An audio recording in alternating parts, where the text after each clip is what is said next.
Hi friends, आज मैं बात करूंगा टुडे एनआईओएस लेटेस्ट न्यूज़ के बारे में। अगर आप ऑन डिमांड्स के स्टूडेंट्स हैं उसके बारे में कुछ इंपॉर्टेंट पॉइंट्स है उसको भी डिस्कस करेंगे। उसके साथ जो पब्लिक एग्ज़ाम के स्टूडेंट्स हैं उनके लिए भी कुछ ऐसी पॉइंट है उसके बारे में मैं आज बताऊंगा। तो अगर आप इस चैनल पर नए हैं तो चैनल को सब्सक्राइब करें और बेल आइकन दबाना ना भूलें ताकि एनआईओएस से रिलेटेड ऐसी ही वीडियो जब भी बनाऊँ तो सबसे पहले आप तक पहुँचे। फर्स्ट में बात करते हैं ऑन डिमांड्स को लेकर। ऑन डिमांड्स का जो है क्वेश्चंस का जो तरीका है सेट करने का, जैसे पब्लिक एग्जामिनेशंस का आपका पेपर होता है उसी बेसिस पे इसका भी एग्ज़ाम होता है, उसी पैटर्न के हिसाब से इसका भी क्वेश्चन सेट किया जाता है। ठीक है, थोड़ा भी अलग नहीं है, एकदम सेम है। बच्चों का इसमें डाउट रहता है कि सर ऑन डिमांड्स का क्वेश्चन थोड़ा हार्ड तो नहीं आएगा, अलग तरीके से तो नहीं आएगा, तो मैं इसमें क्लियर किया गया है कि ऑन डिमांड्स का क्वेश्चन सेम आता है और इसका रिजल्ट सेम 45 डे के अंदर में आपका डिक्लेयर कर दिया जाता है।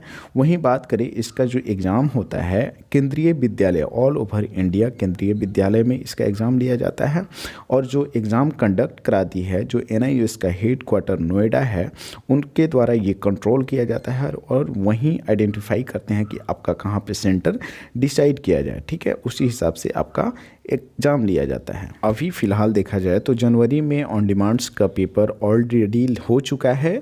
इसमें बच्चों के साथ कन्फ्यूजन हो रहा है कि सर अगर इन केस एग्ज़ाम जो है फरवरी या मार्च में अगर एक्सटेंड कर दिया जाता है या फिर प्रमोट कर दिया जाता है तो क्या जो जनवरी में बच्चे एग्ज़ाम दिए हैं क्या सर उनको भी फिर से एग्ज़ाम देना होगा या फिर से उनको प्रमोट कर दिया जाएगा। तो मैं वैसे बच्चों के लिए मैं डाउट क्लियर करना चाहता हूँ कि जो बच्चे ऑलरेडी एग्ज़ाम दे चुके हैं जनवरी में उनका एग्ज़ाम या तो प्रमोट नहीं किया जाएगा या फिर उनको दोबारा एग्ज़ाम देने की ज़रूरत नहीं है, क्योंकि आपने ऑलरेडी एग्ज़ाम दे चुके हैं तो उसका जो बच्चे दे चुके हैं उनका कॉपी चेक होगा, उसी हिसाब से आपका रिजल्ट्स को डिक्लेयर कर दिया जाएगा। अब जो बच्चे स्ट्रीम 1 और स्ट्रीम 2 में एडमिशन लिए हैं उनके लिए फैसिलिटी दी जाती है कि वो पब्लिक एग्जामिनेशंस के थ्रू एनआईओएस में जितने भी सब्जेक्ट हैं वो अटैम्प्ट कर सकते हैं, यानी सिलेक्ट करके एग्ज़ाम को दे सकते हैं। ठीक है, और ऑन डिमांड्स में भी उनको ऑप्शन मिलता है, जितने भी सब्जेक्ट अवेलेबल है वो ऑन डिमांड्स के द्वारा भी दे सकते हैं। अगर उनकी इच्छा है कि नहीं कुछ सब्जेक्ट मुझे पब्लिक एग्जाम्स के द्वारा देना है और कुछ ऑन डिमांड्स के द्वारा देना है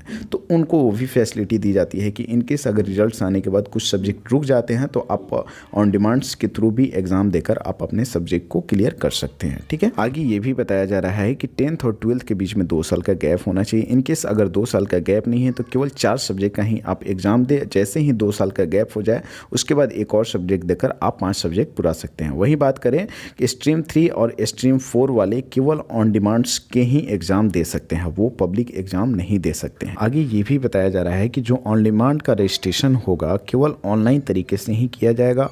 उसके साथ अगर बच्चे ऑन डिमांड्स में रजिस्ट्रेशन के बाद फ़ी जो पेमेंट करते हैं वो भी केवल ऑनलाइन तरीके से ही लिया जाएगा। वहीं बात करें ऑन डिमांड्स में सब्जेक्ट की, तो सब्जेक्ट की उसमें लिस्ट दी गई है, उसी सब्जेक्ट में आपको सिलेक्ट करके उस सब्जेक्ट का आप एग्ज़ाम दे सकते हैं। ठीक है, वहीं बात करें मीडियम्स ऑफ एग्जामिनेशंस की, तो केवल बंगाल में ही जो एग्ज़ाम्स की क्वेश्चंस पेपर जो आते हैं 2 टाइप में, यानी हिंदी और इंग्लिश दोनों में ऑप्शन दी जाती है।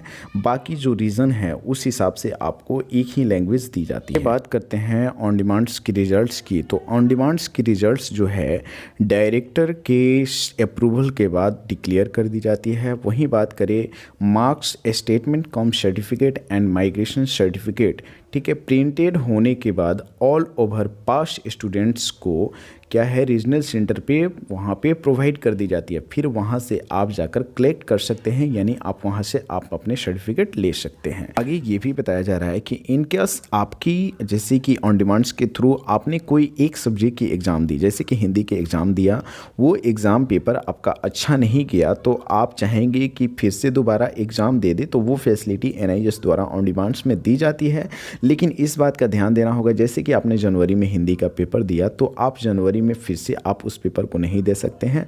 उस पेपर को फिर से अगले महीने जैसे कि फरवरी में आप फिर से हिंदी का पेपर को रजिस्ट्रेशन करके यानी फॉर्म फिल करके फिर से एग्ज़ाम दे सकते। तो ये था कुछ इंपॉर्टेंट पॉइंट जो मैंने आपके लिए बताया। अगर वीडियो अच्छा लगा हो तो चैनल को सब्सक्राइब करें और वीडियो को लाइक करें।